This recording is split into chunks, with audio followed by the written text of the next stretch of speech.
In the most recent of Fire Emblem titles, we've seen the trend where the Lord units are quite strong, with some even being among the best in their games. When you're using Edelgard's Raging Storm to cheese maps, it's sometimes hard to think that at one point in the series, Lords performed like this on average. However, with the release of Engage, we witnessed Lord design attempt to pivot back towards the more toned-down approach seen in the series' teenage years. Nowhere is this more apparent than with the Crown Prince of Barovia himself, Diamant. From the onset, he seems to be a callback to the older aesthetics of FE. However, it goes further than that. How, you may ask? Well, strap in, because I, Eat Your Greens, will delve into the reasons why Diamant is the return of the mid-Fire Emblem Lord.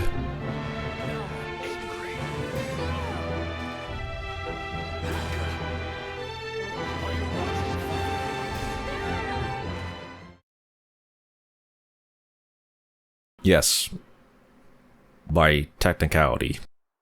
Also, he loses a parent on screen. You don't get more FE Lord than that. Diamant joins at the beginning of Chapter 8 as a sword variant of the Lord class. Important to note is that he starts out with the Roar Ring. In case you never played Engage or just need a refresher, the central gimmick of the game are the Emblem Rings, which when equipped provides a unit with certain stat buffs and skills. For example, Emblem Sigurd provides a unit with a bonus to their dexterity, defense, build, and movement, as well as giving them the Canter skill, which allows them to move 2 spaces after an action, such as attacking. Furthermore, you can engage with an emblem and gain additional effects, unique weapons, and access to the Engage super attack. Once again for Sigurd, it's Override, which allows someone to do this.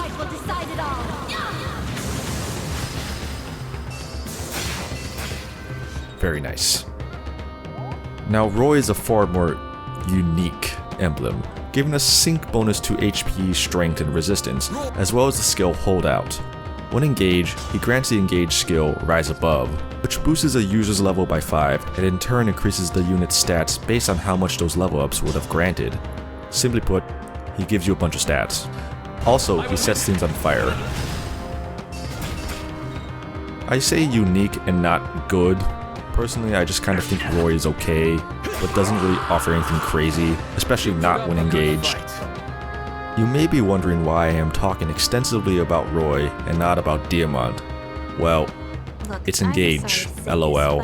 For the majority of the cast, the performance as a unit is largely tied to the strength of the emblem ring they're synced with.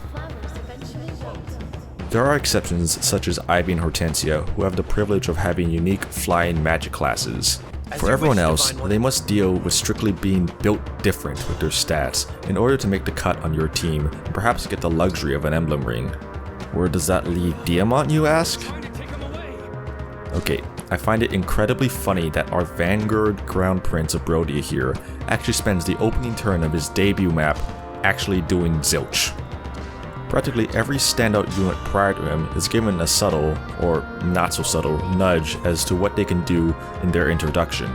But Mr. Perfect here just has to deal with moving full move and hitting end turn. Great start. At least he can show off his combat prowess on turn 2. Okay, consider it an instructional on the power of Rise Above and the Lance Reaver, I guess. Rough start, but no biggie. We're playing on demanding difficulty. Sailing has to engage and use Seraphim to kill this Armonite, so it's not an exclusive problem for the Crown Prince. And hey, he can insta-promote the chapter afterwards. Diamant's advanced class successor gives access to axes, and upon reaching level 5, the Soul skill. Surely, he'll be a melee fiend now.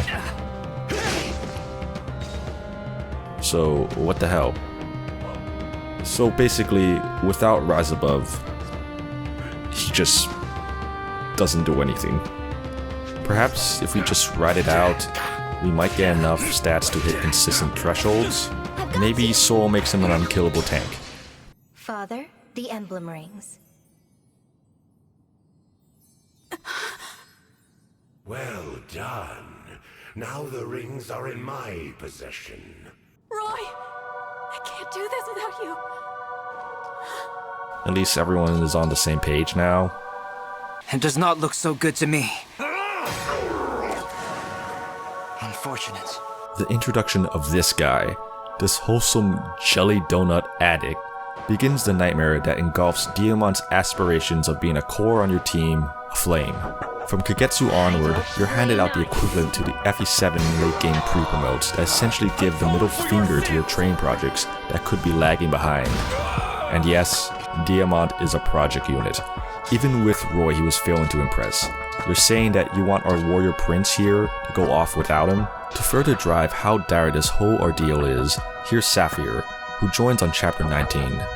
I wouldn't really call her one of the best physical DPS like those you get in the Soul Mark, but she's alright. Now here's my Diamant at chapter 19. Keep in mind, I have a cooking bonus of +1 strength, speed, and defense, and he has the Serena ring equipped, which gives him +2 HP in defense along with +1 speed, and he has speed +2. Ouch. Against better judgment, I brought along and deployed Diamant on every chapter from recruitment up through to endgame, and unsurprisingly, he just existed and didn't really do anything. He was comparable to my Gold Mary, who I picked up pretty much unplanned, and to be honest, her doing Brave Assist chip was often more than anything Diamant contributed. Nice soul proc loser. I can count the amount of times that activated in the entirety of the run on one hand. Okay, to be completely fair, he was emblemless for a large chunk of the campaign, and perhaps he could have been built better. Give him a class that functions with some stat boosters, and what about hanging out some cool weapons and refines? Maybe a neat emblem ring? Hello again, old friend. What is profoundly funny about Lapis is that you could probably intuit at first glance that she's not exactly the greatest unit ever in Engage. She's weak, kinda frail, gets destroyed by sexist constitution. I have no idea what they were thinking with this tutorial, and yet, besides his HP and SP lead, she is nearly the same unit as Diamant if you look at their personal bases and growths. They're virtually closer in stats to each other than most Christmas calves are. Diamant and Lapis both want to be physical DPS, or if you want to be corny, Kagetsu too. Thus, they want to be in a highly offensive oriented class. Okay, well, let's be real, they're never going to match Kagetsu's bonker bases, just look at them. Which is why I gave Lapis all the DLC stat boosters, inherited Cantor and Momentum on her, reclassed her to Hero, gave her the Edelgard emblem, gave her Serena's Lance along with a refine, had her swag on Ivy, then reclassed her to Wyvern and had her plow through the game, gaining MVP title about 60% of the time. See, Diamant, this is what you could have been. Just why do I enjoy the stupid sword girl over the Crown Prince? That's right. I don't know, she's funny and likes potatoes. Obviously I have a bias. Lapis has appeared on my channel multiple times before and probably will continue to be an overused meme, but like, look at this awesome red armor. Never underestimate how much aesthetics influence your gravitation towards a character. Yeah, Lapis is like a mid-unit without favoritism. Who cares? I'm giving it to her. It's hilarious in Fire Emblem to just give everything to a unit and ride out that panel fantasy of them winning fights. And the fact she's just a simple potato farmer who fights bears barehanded is just the icing on the cake. It's a constant within the FE experience to go off meta, whatever stupid thing that's supposed to be, and just have some fun. So why then won't I do this with Diamant? He's the same unit. Do I want him to be bad? Well, Edelgard, Dimitri, Claude, Alm, probably someone in Fates, I'm not a Fates head. All units that dominate their own games. Also dominate discourse, but we're getting ahead of ourselves. No shade to Alir, they're pretty good in their own right. But chat, I'm elated to announce that Perhaps we should double check this recipe. you wonder why Eliwood isn't featured in Engage? Because of Diamant. He sucks. He's him. He's literally outshined by the Cavalier who joins in front of him. My legend starts now. Hello again, Lowen. In the same way that feeding Lapis favoritism mirrors giving Nino the Aphis drops and etc., treating Diamant as the loser lord gives me the air of nostalgia that wow, this guy really isn't doing anything to help the cause.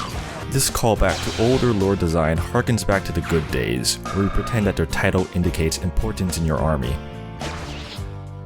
I'm sorry, is that Marin trying to do her job of being a good unit? Unfortunately, she'll never be able, in fact, it's empirically impossible for her to do Diamant's job of proccing Soul 22% of the time. It's almost poetic that Diamant is the one that carries the Roy ring.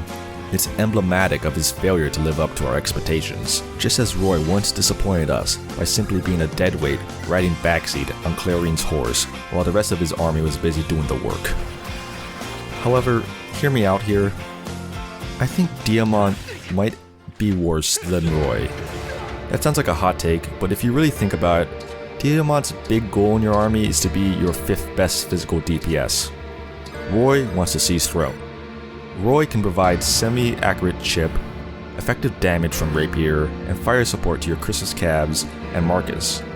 They're small contributions, but in an army where every action matters, they end up being greater than the sum of their parts. On the contrary, Diamant can be a backup attacker, I guess. I've been waiting for you, Divine One.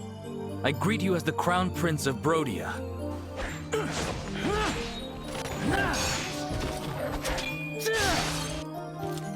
And I'm sorry, it's me greeting you instead of someone better. I'm Diamant. Stand down or perish! Prince Diamant, you said you wanted to bring peace to the world, but... Your invasions of my country come at a very high price.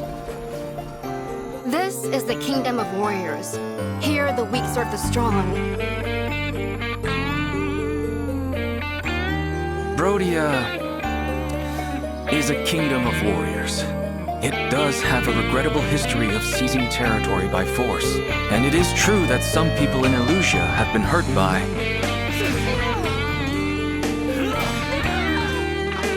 You put up a good fight, and have grown to hate Brodia. Are you worried Brodia might lose this war, or lose its king? Father! Are you watching, Father? Just looking at you, I feel again the shame of losing Father.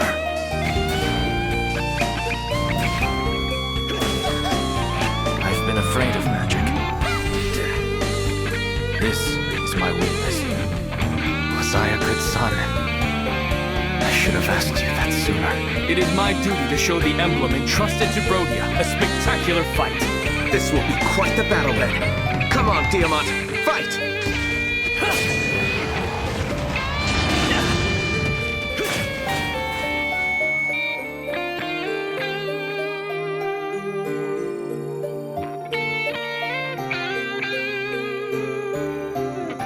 War leads to profits, which lead to wars, which lead to further profits. It's a horrible cycle. That cycle cannot continue, and I'm the only one who can stop it.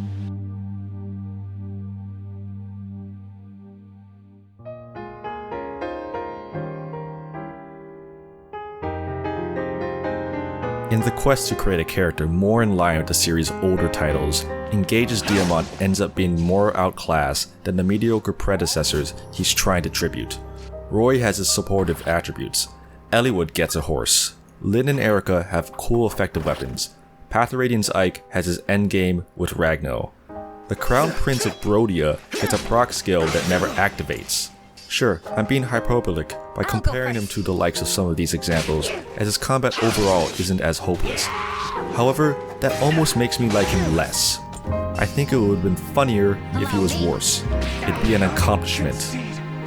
Of course, in order to make him better, you would have to indulge in modern FE's favorite ritual of reclassing him out of his personal classes into something more apt to his desired role, or to think outside the box by constructing a build that completely rejects his intended purpose. To remain, however, condemns into the doldrums of unit feel. He fails to rise above the new light to be worthy to stand among your better team carries. As is, Diamant is yet another entry to the line of mid-Fire Emblem lords.